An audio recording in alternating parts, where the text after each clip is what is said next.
Good morning, everyone, and thank you for joining us today.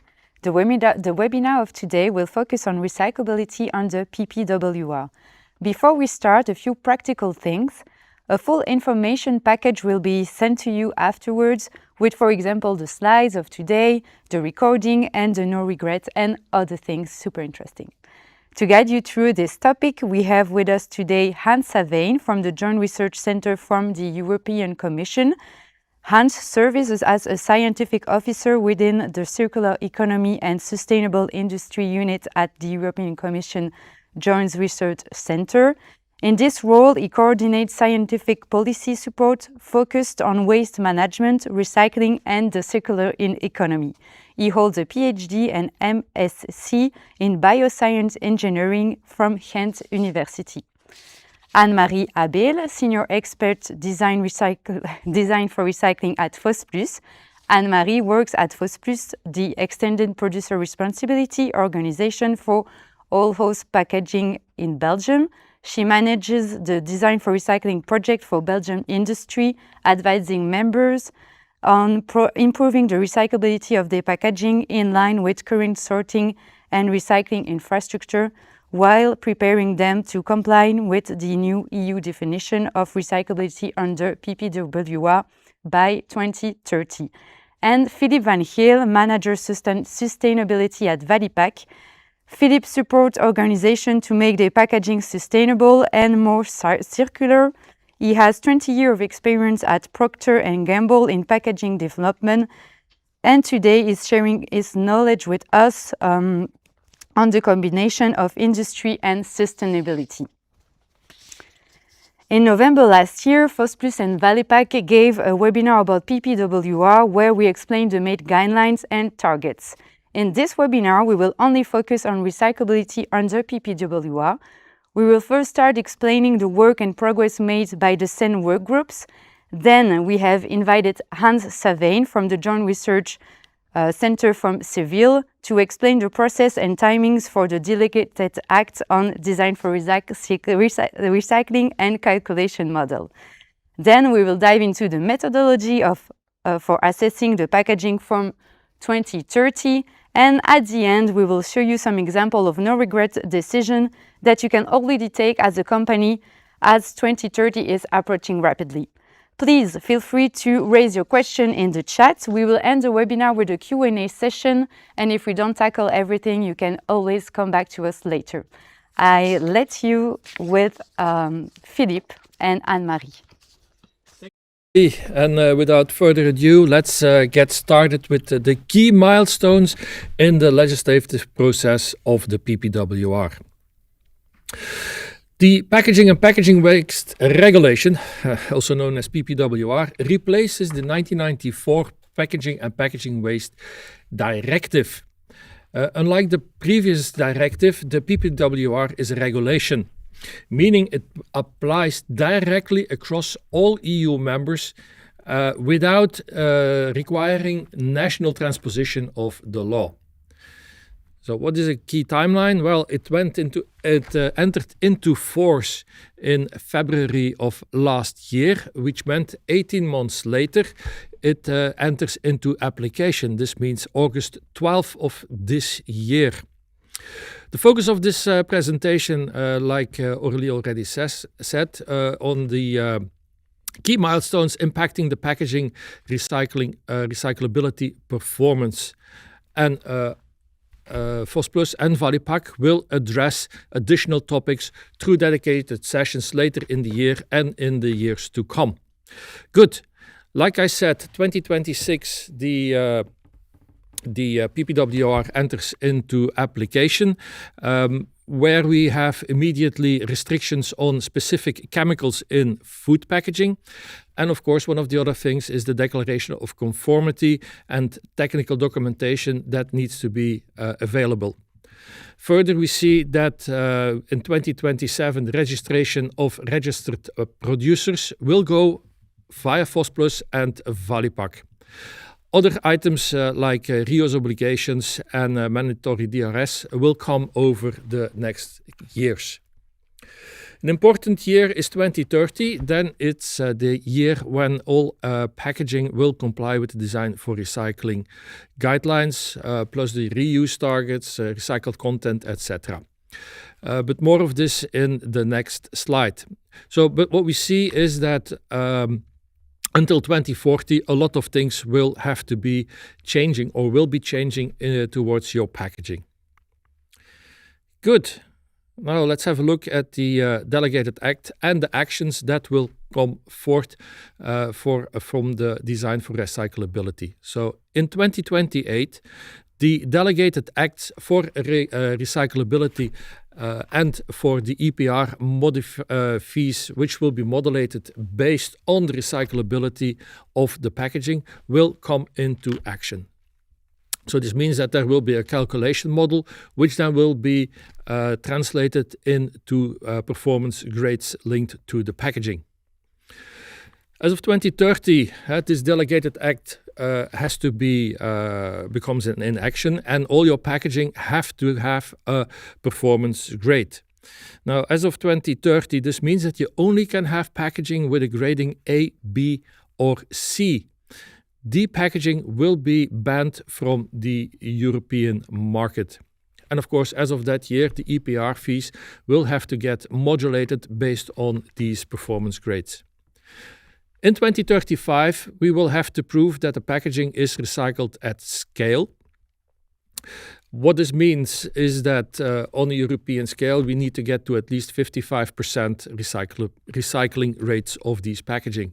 How the calculation and how everything will move really, we don't know yet. And this is something that you will hear quite often during this presentation, that there are still some open questions. And of 2038, the performance grades get even stronger, and only A and B graded packaging are still allowed on the European market. Of course, like with many legislations, there are exemptions. These exemptions are in Article 6, paragraph 10, and this is about innovative packaging. Innovative packaging means that it's a new predominant material. I will explain a little bit later what all these terms mean. So an innovative packaging is a new packaging, but it's not just a new shape or a new constituent like a new ink or a new component. No, it's really a new material. The condition that a new material can be placed on the market is that it must reduce the packaging environmental impact. It means that you get an exemption for 5 years, so you have to ask this exemption. And in these 5 years, the one who puts this packaging on the market has to ensure that the material or the packaging with this innovative material is collected and recycled, and that everything is in place so that we can do everything we need to do for recycling. As I said, some of these things are not 100% clear yet, so we're waiting for more information about the process itself. Another thing which is exempted are medical packaging, medical device packaging, infant nutrition packaging, packaging for dangerous goods, and sales packaging for lightweight wood, cork, textile, caoutchouc, ceramics, porcelain, and wax. Now, this exemption runs only from 2030 to 2035. As of 2035, the Commission will review these exemptions, and based on developments in sorting and recycling technologies and on practical experience from companies and member states. It will then be decided whether these exemptions should continue and, if needed, propose new legislation. Good. I'll hand over the word and the clicker to Anne-Marie. Thank you, Philippe. Let me introduce the SEN work groups and give you the state of play there. First of all, not everyone may know SEN, so what is it and why is it relevant for this topic? So SEN-CENELEC is the European Standardization Institute. They make norms for all types of applications, so not only for packaging, but also for household devices, for example. And there are two work groups which are particularly of high interest for us. The first one, which has a very long name, but I'll refer to it as Workgroup 10, they have received an official mandate from the European Commission to draft a design for recycling guidelines for plastic packaging for the Delegated Act for Design for Recycling for the PPWR. And then the second one, I'll refer to it as Workgroup 3. They have received a letter of intent to draft a design for recycling guidelines for the other materials. So meaning paper, cardboard, steel, aluminium, wood and glass. SEN is working with experts from the industry. In Belgium, you can subscribe via the Belgian Packaging Institute. Fost Plus and Valipack are joining the SEN work groups to share our expertise on collection, sorting and recycling. And as an EPR organization, our packaging recovery organization, we have a good overview of the total chain that packaging is following from design to end of life. Let's have a look at where we are with the plastics workgroup today. The norms are about to be published. They should have been published already normally. There was a delay until January, but there's a new delay now. And we are expecting them somewhere in the second quarter of this year. So you will soon be able to buy them online if you wish under the norm EN 18120. You will see that there is a norm per material stream. So, for example, there is one for polypropylene flexibles, there is one for polypropylene rigids, there's one for PET bottles, and so on. And in the norms, you can find traffic light tables per material stream with green, yellow, and red. It's based on state-of-the-art principle of collection, sorting, and recycling. And there is 1 to 2 revision periods maximum before 2030 foreseen. What we don't know yet is how the calculation will be done from the traffic light tables to the rates and grades. We will come back to that later on. If we have a look at the other work groups, so work group 3, the aim was normally that the technical specifications should be ready by April 26 and then passed on to the Joint Research Center. I think Hans will come back on that later on. So they are making technical specifications for paper cardboard materials, for steel, for aluminium, glass, wood, and other materials. And here as well, you will find a traffic light table in green, yellow, red per material stream based on the state-of-the-art principle of collection, sorting, and recycling. Also there could be a revision period before 2030. And as well here, normally it should be the same calculation model to calculate from the traffic light tables to the rates and grades. So this is still the unknown, how we will calculate from the traffic light table to the rates and grade, but we will come back to that in the methodology a bit later. What we do know already is that from 2030, if your score will be lower than 70%, that means a D grade, that your packaging will probably be banned from the market. And what we also know is that the EPRs will need to base our eco-modulation in one way or another on the system of A, B, and C. But we also wait for the Delegated Act to find out how this eco-modulation will need to be done in practice. To give you some background for the people who are thinking to buy the norms and will have a look at them, I think it's important to understand the basic rules that we need to follow in SEN for drafting the traffic light tables. An important principle we should start with is the state-of-the-art principle of collection, sorting, and recycling. So the experts in the workgroups have to define what is state-of-the-art in Europe of collection, sorting, and recycling, and then build a traffic light table based on that. We work following the principle of consensus, meaning in practice often that if there's no major opposition from an important part of the value chain, there is a consensus and it's the project leader who decides. And if there's consensus, it can be put in the table. We need to work science and evidence-based in order to put the topics in the traffic light table. And then the project leaders of the SEN work groups are reporting to the Joint Research Center. And that brings us nicely to the presentation of Hans.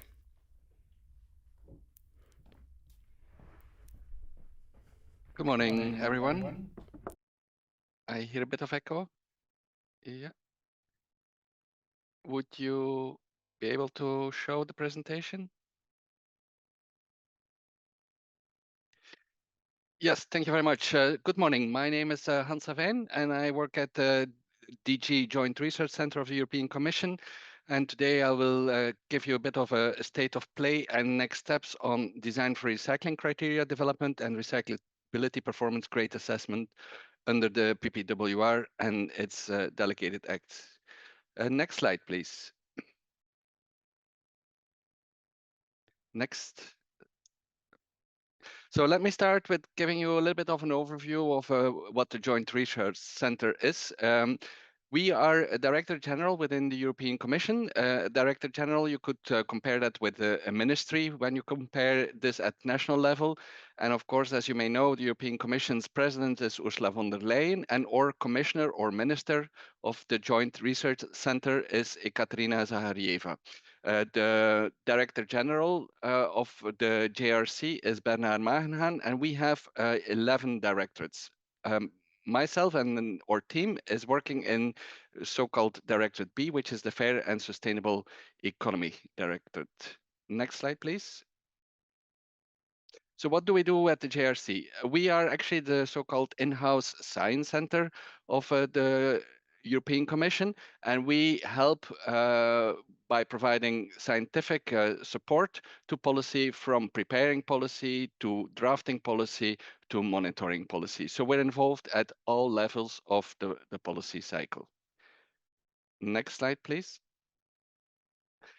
Contrary to most other director generals in the European Commission, we are not only located in Brussels, but we are a bit spread all over Europe. So we are having offices in the Netherlands, in Belgium, of course, also in Germany, in Italy, and in Spain and Seville. Seville is the place where my team and I are located. Next slide, please. And to give you an idea, our team consists of about 5 people that are working on design for recycling and recyclability performance grade assessment. It's led by my colleague Paola Albizzati and myself.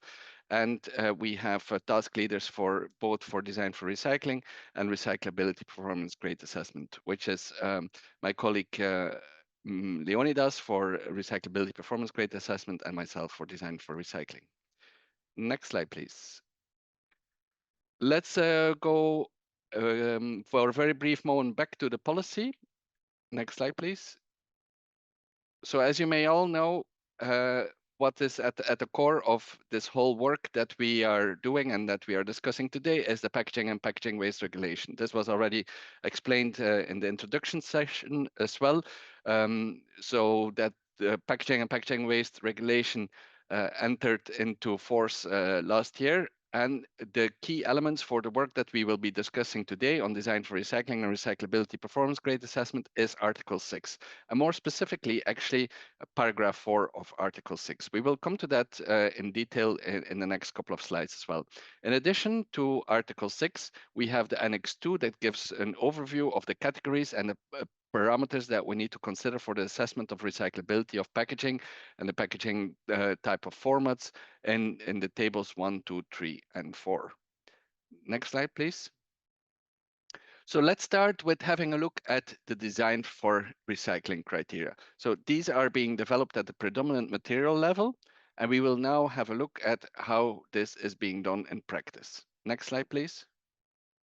So in order to understand how design for recycling criteria should look in the delegated act, we have to see what elements that we encounter in the legal text. So if you look in detail at this Article 6, paragraph 4 that I mentioned before, then it says that the design for recycling criteria shall be developed based on the predominant material.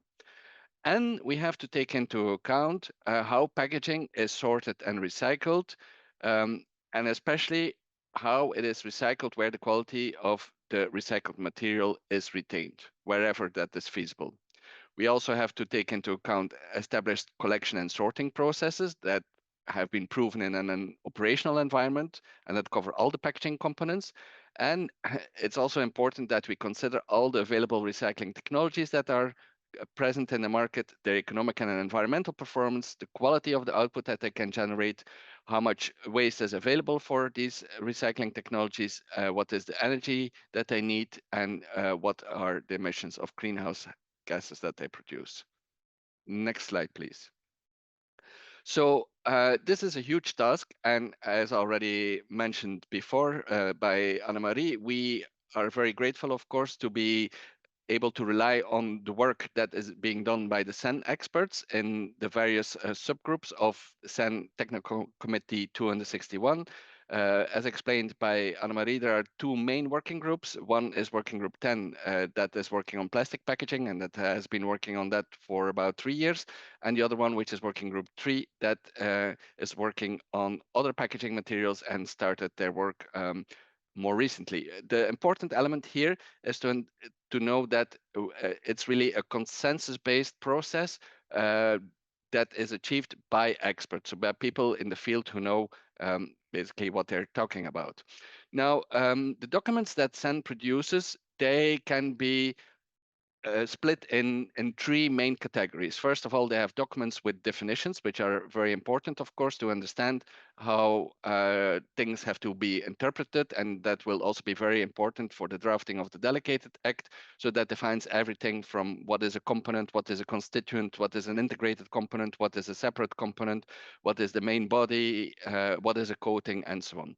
Then the main series of documents that CEN produces are so-called traffic light tables. They indicate for each feature of a packaging what or whether it is fully compatible with recycling, in which case it will be green, whether it's partially compatible with recycling, in which case it might be yellow, or whether it's not compatible with recycling, in which case it will be red. There is also a distinction that is being made between elements that are compatible and enter the recycling processes, which are the columns on the left. So for instance, the dark green or the dark yellow, and the elements that are fully or partially compatible, but that are removed from the recycling processes, which are the right-hand column, so the light green and the light yellow. And then we have, as last but not least, very important, the sorting and recycling testing protocols. These are a series of documents that allow for new features to be tested, or also for the traffic light tables to be challenged. So if a producer of a packaging material has a new feature that for which they cannot find any classification in the traffic light table, they can run a recycling testing protocol and see whether their material passes the test and therefore can enter the market or therefore can go to the next step of the recyclability performance grade assessment. So we will build as much as possible on the consensus decision taken within the CEN, but we reserve ourselves the right from the side of the JRC to make alternative proposals. For instance, if we see that there is inconsistency across the subgroups, if maybe for certain materials there's a lack of clarity in the definitions, or there is a lack of ambition when it comes to aiming for high quality recycling. And this means that we're in very close contact with CEN working groups 3 and 10. And more specifically, we have provided our feedback to working group 10 on plastics. So they are now updating their final documents with the inclusion of our comments, but they are restricted to editorial comments because they were already in the voting phase. However, with working group 3, we are in a much earlier phase of the development of the technical specifications, in the sense that there we are still able to discuss technical matters or propose also major changes to the technical specifications as they are being drafted now. This means also that their output will probably come a bit later. I understand right now that they aim for May as a finalization date of their technical specifications. Once we have everything then ready from CEN and have made our final assessment on these technical specifications and the standards, we will make our technical proposals and hand those over to the colleagues in DG Environment, who will then be in charge of drafting the delegated act. This will be probably towards the end of the year. Next slide, please. Let's have a look now at the packaging unit where we will develop the recyclability performance grade. Next slide, please. Again, having a quick look at the policy background. So we are back to Article 6, paragraph 4. We already looked at the design for recycling criteria, which will be, of course, an important element of this recyclability performance grade. But in addition to that, we also have the substances of concern that we have to take into account that might negatively affect the reuse and recycling of materials in the packaging. And as I already mentioned before, we will develop the recyclability performance grade assessment at the packaging unit. Next slide, please. So how are we going to do that in practice? Well, coming to that, there are two main elements. So there is the design for recycling criteria. We have the standards, as I already mentioned, by Working Group 10 for most plastics. We have technical specifications by Working Group 3 for other packaging materials, and also Working Group 10 for other plastics. On top of that, we have the work by the European Chemicals Agency on substances of concern that might negatively affect recycling operation or quality of recyclate. This is actually kind of a quality check to make sure that in the SEN-based standards and technical specifications, nothing has been overlooked in terms of elements or substances that could negatively affect the recycling operation or the quality of the recyclate. Apart from that, there will be, of course, also an assessment by the European Chemicals Agency of substances that should absolutely be banned, for instance, from packaging. But that will be a separate assessment because such packaging will not even receive a recyclability performance grade and it will be banned from the market immediately. We're also looking into literature information regarding existing systems that rate recyclability of packaging to get inspiration. The result will be that we then develop a methodology that will either put packaging in class A, B, or C, as already mentioned also by Philippe. And class A will be the top class with a score of at least 95%, class B a score of at least 80%, and class C a score of at least 70%. Class A, B, and C are allowed in 2030. Whatever has a score below 70% will be banned from the market in 2030, and whatever has a score below 80% will be banned from the market in 2038. We propose to have our output ready probably by the beginning of 2027. And then now maybe last, next slide, please. Yes, thank you. Next slide. Yeah. So to give you a little bit of a sneak preview of how we are thinking to develop the recyclability performance grade, we present here a possible calculation approach. This is a very draft version, so this is our early thinking. But as I already mentioned, we will have to do the development of the assessment of the performance grade at the packaging sales unit. So if we take the example of a ketchup bottle, the sales unit would be the full bottle with the cap and everything included. And there are a number of elements that we have to look at. So these are elements that are defined in these documents that I mentioned before. For instance, the bottle itself, the cap, and the label would be integrated components because they are all discarded at the same time at the moment that the ketchup bottle is empty and is discarded by the consumer for separate collection. In these features, so in the cap, in the bottle, and the label, there are also things that are called constituents. They are actually elements that cannot be removed by hand. For instance, the ink on a label is not something that the consumer could remove by hand, although they could, of course, remove the label by hand or the cap by hand.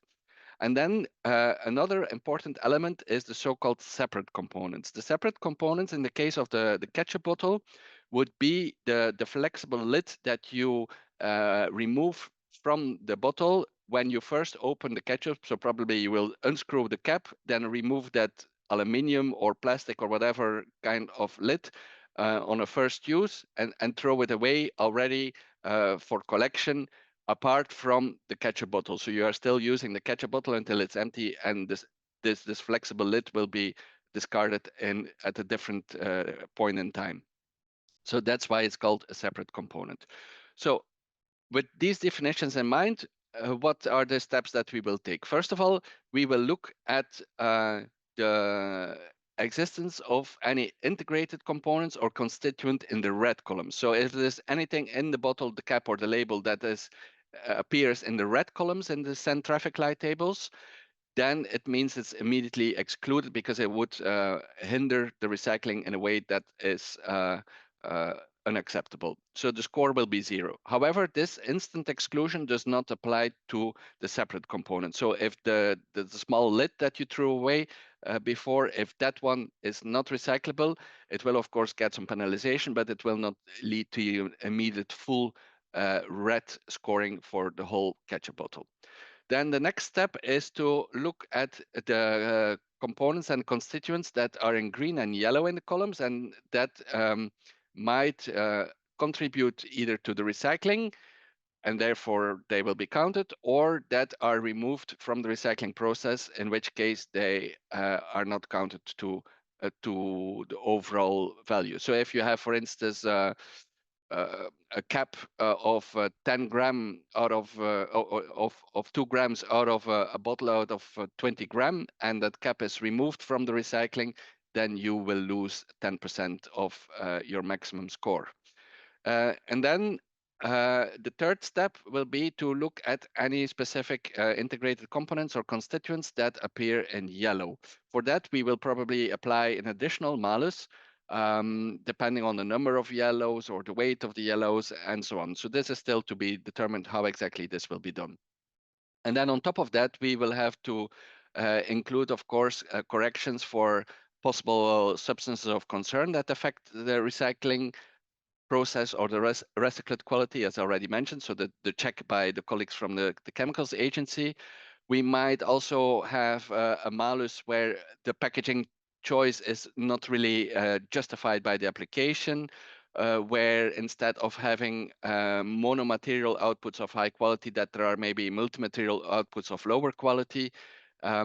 We will also have to see how we integrate scores from the testing protocols for those elements that do not appear in the traffic light tables, but for which testing is done. We will have to see how we integrate the results from that in the overall recyclability performance grade assessment, and so on. Then, apart from all the possible maluses, there might be maybe situations where we lift the malus application, especially for packaging applications that are quite challenging, such as packaging of perishable foods or ESD, so systems that are susceptible to electronic discharge, so and can be damaged if they are not packed well. So this is, for instance, computer parts or chips or things like that. So this is our early thinking. Then next slide and last slide. So how can you help? If you have any information that you think is useful to provide, then please pass it on through the SEN and their experts. As already mentioned by Anna-Marie, Fost Plus is also represented in SEN, so that is the best way you can help in contributing to this process. And with this, I have come to the end of my presentation. Thank you very much for your attention. I have a few questions for you, so it's a time for you to answer our little Q&A, if that's okay with you, of course.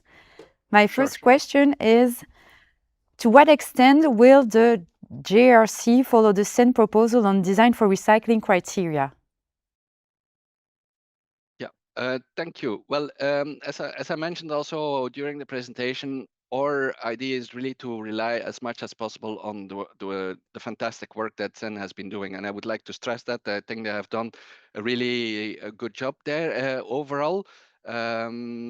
in particular, I think for the working group 10 that has had the luxury of being able to work already for 3 years on plastics, but also in the working group 3 that have been developing, I think, a lot of really good material in the very little time that they have had. They have had about a year and a little bit of time. But we believe it's of very high quality. Nonetheless, we are seeing that right now there are still some inconsistencies across different subgroups for the different packaging materials. Some are more ambitious in their level of recycling than others. Some have a more developed testing protocol than others, and so on. So we are now in very close contact with, especially with Working Group 3, where, as I mentioned before, we are still able to try to steer them in a certain direction to make sure that these inconsistencies are let's say smoothed out, and we see that or input there is also taken into account. However, should we see that in the end there are some elements still not present because either it would take too much time to develop that, or that SEN disagrees with that, then we might provide for alternative proposals. Also, as I mentioned, for Working Group 10, for the plastics, the problem there was that we could only provide editorial comments, so the fundamental technical problems could not be really addressed anymore. The good thing was that in Working Group 10 for the plastics, since they had had so much time, that we think the maturity of the proposals was also much higher. So nonetheless, we will probably make some recommendations to fine-tune the proposals made in Working Group 10, and then for the final proposals in Working Group 3. They will really relate to major points. I don't think we will focus on the dots and commas and the details, but it will be really to make sure that everything is consistent and is also in line with what Article 6, Paragraph 4 of the PPWR requires. Okay, great. I hope Thank that you. answers the question. Yeah. Yes, I think so. Yes, thank you. I have a second one for you. Does JRC plan to make a difference between packaging material that could favor one material over another? Yeah, that's also a very good question. Well, we don't plan to make any specific difference between materials in itself. So we will not say if you have a fizzy drink, whether you should pack it in an aluminium can or whether you should pack it in a PET bottle. So this is not up to us. So I think there we will try to keep some material neutrality. Nonetheless, what we see is that in certain types of packaging, if we take again the example of the PET bottle, there are more recyclable formats and less recyclable formats. So what we are trying to also encourage now, our colleagues in SEN, is to have clear decision criteria. When can you use, for instance, a colored PET bottle versus a transparent PET bottle? Because every type of application, of course, would require a certain format, and with every format, you have strengths in recyclability, but also weaknesses in recyclability. So it's really important that the proper format is chosen within a material category. But again, we would leave that as much as possible up to SEN to have this kind of decision tree, and that we don't have to make any prescriptions there. Thank you.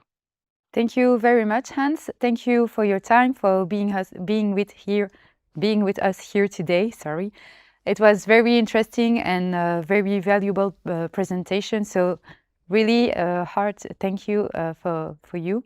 I leave you now with Anne-Marie and Philippe. Thank you. Thank you, Hans. Thank you, Aurélie. So we come to the fourth part of this presentation, where we dive into the methodology for recyclability assessment that has been worked out by SEN as in close cooperation with the European Commission. So from 2030, we will need to follow this methodology to assess the recyclability of the packaging. So we believe it's important for companies to understand the key elements of the methodology. And after explaining the methodology, we will end the presentation with examples of no-regret decisions companies can already take now in order to progress towards the deadline of 2030.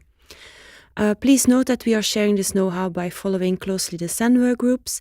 We thank Citeo for allowing us to base our presentation on their webinar in December 25. And Citeo are as well highly involved in the SEN work groups, just like Valipac and Fost are.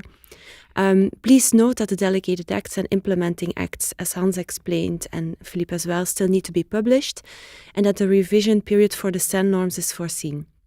So please follow the official EU communication and follow the Fost Plus and Valipac webpage and newsletter to stay up to date of the latest state of play. So what do we know already today? So with the calculation model that Hans explained that the GRC is working on, there's still quite some unknown things, but we also do know already some things.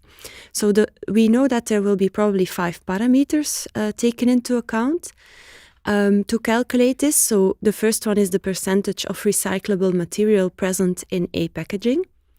Then there will be, as Hans explained nicely, an impact of the design on the process, the yield or the quality of the recyclate, so an impact of the yellow and the red columns. There will be also an evaluation factor of the performances of the recycling technologies. There will be evaluation of substances that are limiting recycling. And then from 2035, recycled at scale comes into force, and that will also have an impact on the calculation. However, how these parameters will be taken into account, that is something we don't know today. So we are waiting for more clarity on that. If you want to assess your packaging from 2030, you will need to look at, as Hans explained as well nicely, it's what is your unit of packaging. So let's start by explaining that with a few examples from household and later on by industrial packaging. I come back with the example of the ketchup bottle because it's a very nice example of integrated and separate components. So here we have in this packaging, I think Hans explained that already nicely. So you have 3 integrated components that you discard at one moment, and the lidding material, you need to open the bottle to access your product, and you do that normally at another time than when you discard your bottle. So that's clearly a separate component. But those 4 components, so 3 integrated and 1 separate, lead to 1 unit of packaging and consequently 1 grade. Good. As Annemarie explained, that each unit of packaging receives a grading. This means that you need to grade each part separately. So when you look, you have your sales packaging. In the old terminology, that would be your primary packaging, so whatever is sold directly to your customer. But then, of course, you have your group packaging, also known at the time as secondary packaging. So this would be a crate, a box, a wrapping film. All these things are 1 grade. So you need to grade these. And then, of course, you have the rest of your transport packaging. I've shown here just 1 pallet. That's 1 grade, but also the film that goes around has also a grading that you need to establish. So how will this work? Because there's still some questions how exactly it will go. So let's start with a plastic drinks bottle. Well, you could say, well, I have a 6-pack that I'm selling in a retail. So you could argue that you have there 1 sales packaging, which is 1 grade, but we are looking at the smallest sales unit possible. So the ingoing position is that we are going to have, for the 6-packs, 2 grades. So this means that you would have your sales packaging as being the bottle, and the plastic film that goes around as the second packaging material. So in this case, you need 2 grades. Now, what about yogurt pots? Well, yogurt pots typically are connected by 4 together, and then you have a plastic sleeve around it. So you could argue, well, these are 2 grades again, but what we see is that these yogurt pots typically are not disconnected in the retailer. So they are sold as a whole. So this would mean that you have to evaluate the 4 yogurt pots with the lid plus the paper or whatever material sleeve that goes around as one grade. So still some work in progress where we need to get a little bit of extra clarification, but the whole idea is like 2 grades for the 6-packs, 1 grade for the yogurt pots. So let's have a quick calculation. Let's do a count. So in this case, we have the pallet, which is 1 unit of packaging. If you have a tie sheet between 2 layers, that's another unit of packaging. The pallet film is yet another unit of packaging. Then we look at the group packaging, which consists of the collation film, which is another unit of packaging, and the bottle, which is the next unit of packaging. So in total, we have 5 units of packaging on this pallet. Then another important part of the methodology is understanding the difference between components and constituents. So I think Hans already explained that briefly. So a packaging component is a part of packaging that can be separated by hand or by using simple physical means. So this is, for example, a lidding material on a tray, a label on a tray or on a bottle or a bag, a meat pad in a tray, a spout on a pouch, and so on. And a packaging constituent is something that cannot be separated by hand or by using simple physical means. So with that, we refer in SEN to barriers, tie layers, adhesives, inks, lacquers, and so on. Then if you start your recyclability evaluation, with the ketchup bottle, we will need to consult 2 different traffic light tables to assess the recyclability of the packaging. For the PET bottle with the cap and label, the predominant material is the transparent PET bottle. So we consult the traffic light table of PET transparent bottles. Whereas for the lidding material, which you throw away in the bin at a different time of the rest of the bottle, this is a separate component. The predominant material in this example is aluminium, so we need to consult the traffic light table of aluminium. Then to define whether something is a separated or integrated component. By default, all components must be considered as integrated, unless it's very obvious, like that it's discarded at a separate time and it cannot be put back on the packaging. So the ketchup example. In that case, no test is needed and it's seen as a separate component. But let us take another example. For example, a tray for processed meat with a lidding material and a label. If you believe the lidding material is a separate component, you will need to do a test. And we will explain in the next slide how this test will probably look. So the test is described in the methodology norm of Workgroup 10 and will be also in Workgroup 3. So you would need to do a waste characterization test in a material recovery facility. That means a sorting center like we have for household packaging for the PMD. A component is separate only if over 70% of the packaging items are found at the MRF without this component for green and yellow components, and 90% if the component is classified in red in the traffic light tables. So to test this, it requires at least 100 packaging items, and that may be challenging in practice for innovative packaging and niche packaging. Good. There's, of course, also commercial and industrial packaging. Now, let's have a look at the intermediate bulk container. A little bit counterintuitive, perhaps, but given that the metal cage is heavier than the HDPE container inside, we have to start with the grading from the metal specification. But given that the container is a separate component, we can immediately switch to the EN 18120 for plastic.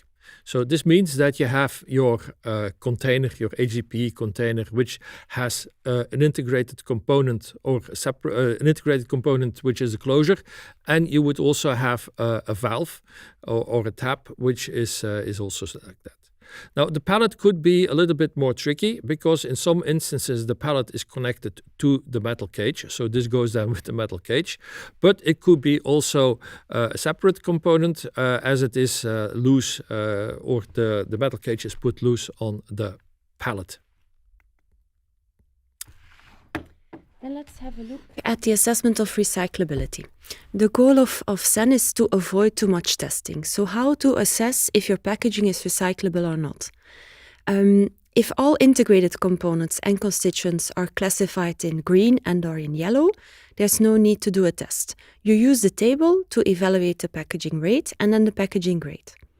If one integrated component or integrated constituent is in red, your final recyclability score will be 0, and this will probably lead to a ban from the market.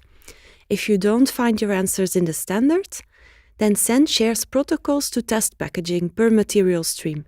So you can conduct the trials in a specific laboratory and come back to the workgroup 10 or workgroup 3 to revise the traffic light tables accordingly. Standards are giving an answers on a lot of things. So first, as Hans also explained, you will find a lot of definitions. So we put a lot of time in drafting the definitions of the types of packaging, what are the additives, the polymers, description, and so on. One important point is that we are moving from mono versus multi towards compatibility of components and constituents with the predominant material. So if you look at most of the packaging in the market, they don't exist out of one type of polymer. There's always a polymer and there's usually a type of a lacquer or there's a barrier or an ink. So it's very difficult to define what is mono and to put a threshold in it. So therefore, the philosophy is now to look at compatibility of components and constituents with the predominant material. Then it's important to make the differentiation between flexible or rigid. So a flexible packaging is a packaging shape that changes during filling or emptying. And rigid, there's no evolution of the shape. This is something that you as a member of Fost Plus are already used to do because this is part of the Green Dot Fee methodology as well. There's an example, the pouch with spout. It could, for example, have a cap in polypropylene of 5 grams, whereas the flexible could be weighing only 4 grams PE pouch. As the shape changes during filling or emptying, you need to consult the traffic light table for the flexible PE in this case, and not for the rigid PP. And then it's important to define what is the predominant material component. That is the heaviest material in weight, even if it's less than 50% of the total. So now we can have a look at the first parameter and make an example where we do actually calculate what that would be. But before that, just briefly come back to what Hans also mentioned at the beginning, the principle of removed and not recycling. So when we look at the example of the ketchup bottle in PET transparent, so this bottle in this example contains a polyethylene cap or closure. It is removed, and in practice, in state-of-the-art PET recyclers, the experts agree that it is recycled in practice. However, if we look at the labels and the sleeves that are usually around a PET bottle, the experts have defined that the state-of-the-art is that they are usually removed at the beginning of the process with the PET recyclers, but in practice they are not yet recycled. So this is removed and not recycled. So this would refer to the second column. And if you will buy the norms this year, you will see that there's a small difference in methodology between Workgroup 10 and Workgroup 3. In Workgroup 3, Workgroup 10, they work with 3 columns, and they put an asterisk on the components that are removed and not recycled. And that is defined by the experts in the workgroups. Whereas in Workgroup 3, the other materials, they have 5 columns. And most likely Workgroup 10 will move to the system of Workgroup 3 in 27 for readability. So you will see that, for example, with a PET bottle, you could have a polypropylene label or sleeve that would be seen as fully compatible if it's not a full body sleeve. So that would be probably removed and not recycled, so an asterisk in the full green. Whereas if you would have a PET bottle with a PET-G sleeve, that would be removed and not recycled, but limited compatible. And then you might also have, for example, a PVC sleeve on a PET bottle, which is clearly disturbing the PET recycling. That will probably end up in the red column in the traffic light table. So now let's take an example and make the calculation of the first parameter. So in this example, there are two parts of the bottle which are recycled. The PET body will be recycled back into PET bottles normally. And then you have a PE cap that is taken out of the process in the PET recycling with zinc float and will be recycled into another application. So those two parts of this application, of this unit of packaging, will be recycled.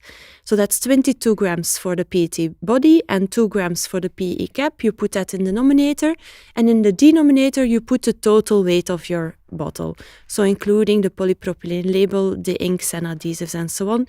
And then you come to a percentage of 95.2% for the integrated components of this bottle.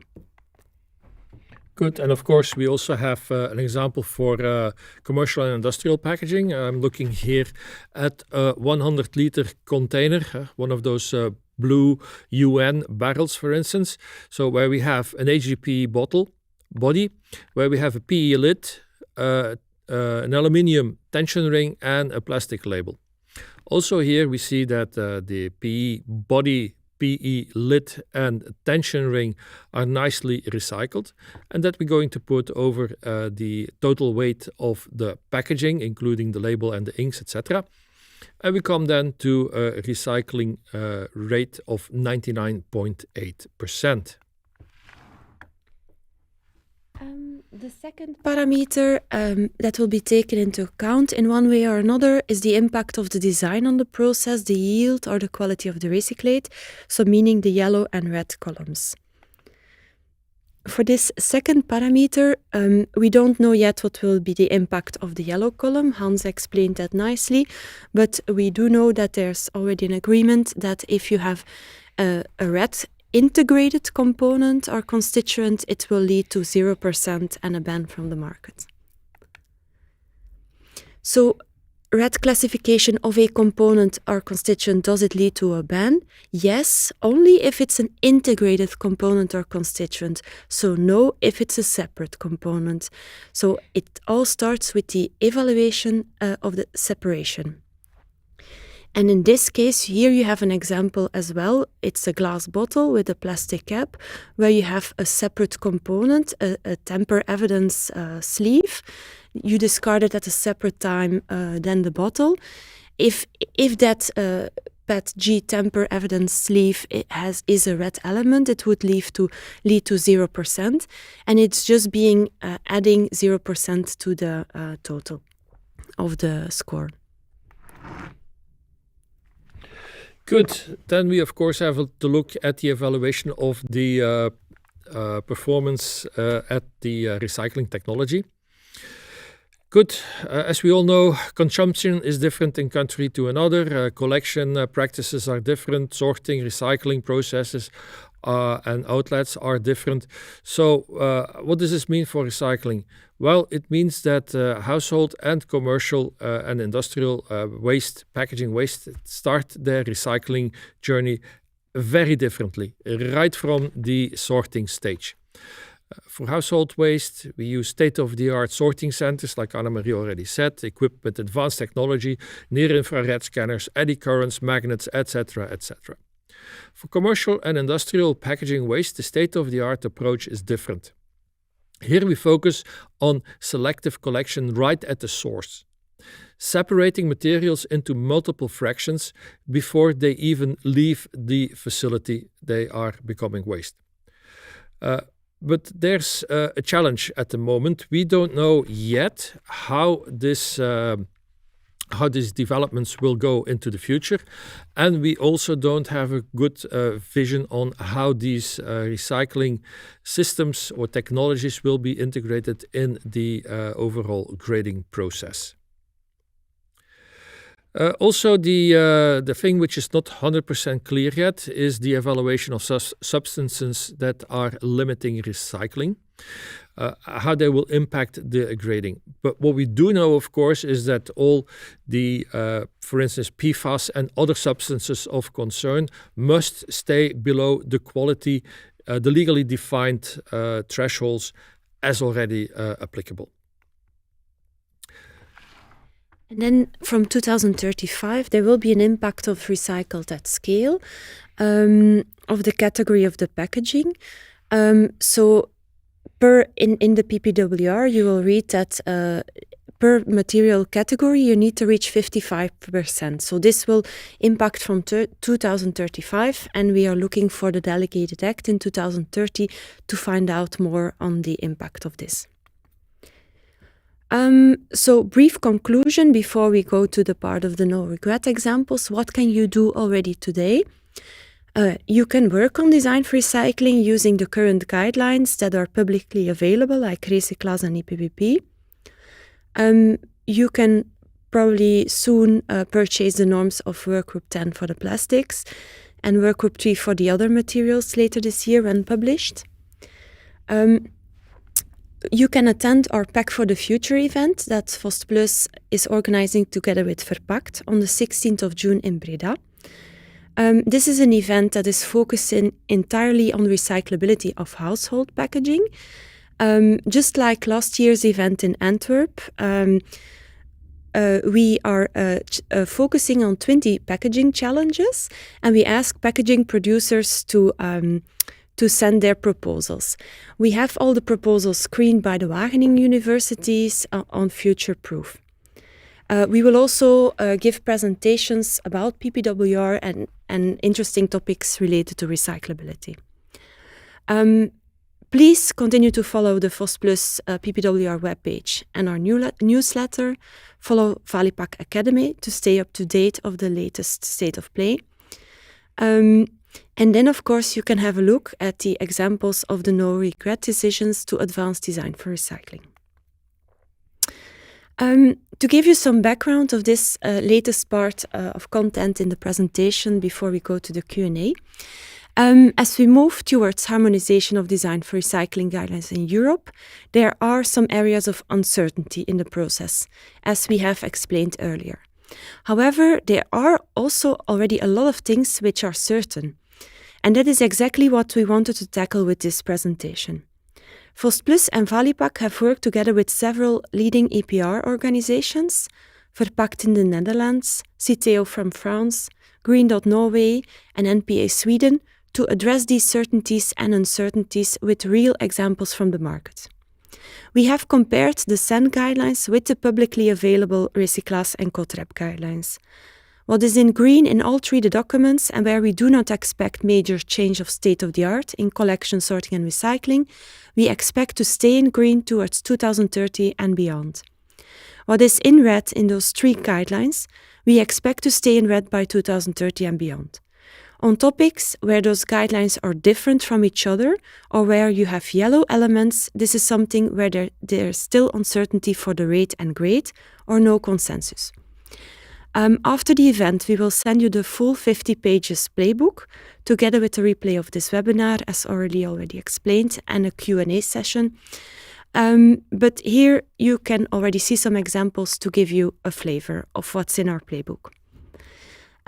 This is a very typical example. It's a very difficult application, the wet pet food pouches, as you have a liquid product to fill. It contains meat product, so a very sensitive product for bacteria. It is being sterilized just after filling in an autoclave, and it usually has a very long shelf life. Traditionally, it was packed in a PET aluminium PP laminate.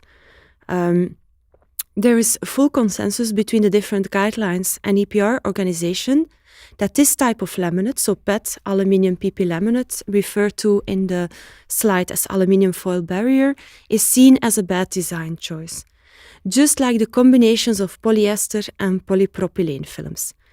Also the combination of polyester and polyethylene, but this is not being able to be used in retortable applications like this one. So here, what we do agree that is a good design choice between the EPRs and the guidelines are the films made from polypropylene, thinking of the application of sterilization. If you use an Alox or a Cox as a barrier layer, and then you should keep your adhesives lower than 3% of weight for polyurethane and acrylic, and lower than 5% for polyurethane inks. The areas where there's no full consensus yet, so that might be related to yellow element, or might be related to the fact that the guidelines are different between each other, or might be related to that we expect new discussions in the revision period to come. It's metallized polypropylene, nitrocellulose inks, larger amounts of adhesives and inks, EVOH and polyamide barriers. Then let's have a look at another typical example, a bag for grated cheese. It's often made in polyamide PE, laminated. Concerning the compatibility of polyamide with PE film, this is an area where there is no full consensus yet, and we expect new discussions in the revision period. So we put that in the grey column, PA barriers. There is solid agreement between the different EPRs that PE film is a good design choice if you combine it with EVOH up to 5% in weight or Alox or Cox as a barrier. And the same with the adhesives and the inks as in the previous slide. Then solid agreement on a bad design choice would be a combination of PET with PE. And it's not very common to use it in cheese packaging, but in case you would be thinking of aluminium foil barrier, there's a solid agreement that it's a bad design choice. Then let's take a rigid example, so the PP trigger spray bottle. So what do we believe after comparing those guidelines and discussing also with the experts from all the different EPRs, is that a good design choice is a bottle enclosure made from polypropylene with a releasable polypropylene label and with metal-free trigger systems. Where there's no full consensus or still under discussion are limited amounts of metal in triggers and non-releasable labels. Where we all agree and the guidelines agree that it's a bad design choice, larger amounts of metals in triggers. Good. And of course, there's also commercial and industrial packaging. One of the most used materials is the stretch or shrink hood. Now we have a quick look at the stretch film. So what we know is that solid agreement on good design choices is that it's a single PE film with minimal print or laser marking, a natural color. White is also acceptable, but natural will give you very good and easy to reuse recycled material. So there's no full consensus yet and is still under discussion. It's the question about paper labels. And then, of course, the laminated multi-layer films and larger amounts of print. So these are the things that are still under discussion. There are no solid agreements on bad design choices, so it's still a little bit up for discussion. Another one is the so-called FIBC or Big Bag. Now there is little work done on this one, but we think that SEN standards are expected to become the accepted guidance. So what we have today is the majority of the big bags are made from a polypropylene woven body with preferably PP stitching.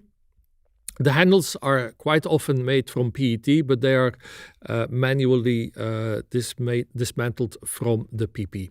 So in principle, if you use a PP big bag without printing or without color, it would be the safe choice to move on. Good, this was the last slide. We move on now to the question and answers that Aurélie will help us with. Thank you, Philippe. Thank you, Anne-Marie. I have a few questions for both of you. First, maybe for Anne-Marie. Which guidelines have been compared to draft the no regret presentation? So we compared 3 guidelines that play a very important role in the SEN process. So we compared the SEN guidelines, of course, with the Recyclas guidelines. They are publicly available. Everyone can consult them, with the COTREP guidelines from France, which are also publicly available. Yeah. Okay, thank you. Maybe one for Philippe. Who decided whether packaging is innovative and on what criteria? That's a good question. Well, actually, it's the national authority. The national authority will decide, and this is then, of course, based on what's written in the PPWR, that it has to be innovative in the sense of that it has no impact on the recyclability afterwards. So the national authority will approve and will also give feedback to the Commission. So in the end, it will be a national/European decision if a material can be put on the market as being innovative. Thank you, Philippe. A more practical question for Anne-Marie. I produce yogurt pots with lidding material and a label. What are the integrated and what are the separate components of this packaging? We have investigated that for the work group of polystyrene because in Belgium and in France there's a lot of yogurt pots in the market with polystyrene, and we see that in Belgium, where we ask the citizens to remove the lidding materials, that still 50% of the pots have the lidding material with them. So either it's still attached to the pot, to the tray, the pot, or it's put in the pot. So we don't reach for a yogurt pot the 70% that is required, we believe, to see the top web as a separate component. So as far as we know, based on what we observe in the sorting centers, and also after discussing with the different experts in the SEN work group, we believe that the top web and the label is probably an integrated component in the yogurt pot. Yeah. A little bit in the same vibe, same idea. I have a coffee packaging out of PET, alu and PE, and I'm looking at an alternative to use in monopolyethylene or monopolypropylene. Is it safe choice to move already towards one of the alternatives? Yes, indeed. So you will find in the playbook that after comparing those guidelines and discussing with all the experts from the different EPRs, we all agree that aluminium laminates and also looking at what state of the art may change in collection, sorting and recycling in the coming years, we are pretty confident that aluminium laminates will stay in red by 2030 and beyond, and that if you choose a mono-PP or a mono-PE, if you use the right amounts of inks and types of inks and adhesives and so on, that you will end up in a good classification. Of course, it's also important if you have, for example, the coffee, like in the question, the coffee bag, there could be a coffee valve added to the bag that will be then an integrated component that also needs to be compatible, or if it is a yellow element, then we will need to wait for the impact on the scoring. Mm-hmm. Great. Thank you, Anne-Marie. And maybe one last question for Philippe. Can the content of the packaging prevent the recyclability of the packaging and condemn the packaged product? Yes, thank you. Good question. Actually, it's a relative simple answer. No. The content cannot prevent recyclability grading because of the content. So the PPWR looks at the design for recycling guidelines, but is not linked to what's in the product. So in the packaging. So it can be very well that you have, for instance, a dangerous good which is packed in a container, that it's not recycled. This does not mean it's not recyclable. So the content will never have an impact on a potential ban of the packaging onto the market. Thank you, Philippe. Thank you, Anne-Marie. Our time together is up. First, I want to thank you, our 3 speakers, for the valuable presentation. I think it was really interesting and that answered a lot of your questions. And then thank you all for being here with us today. As I said, as Anne-Marie also said, we will send you an email with a package of information, so the recording of this webinar, the slides, the no regret, and a lot of other things. So wait for that email and you will have all the information you need. Thanks again, thanks for being here, and have a really good afternoon. Bye, thank you.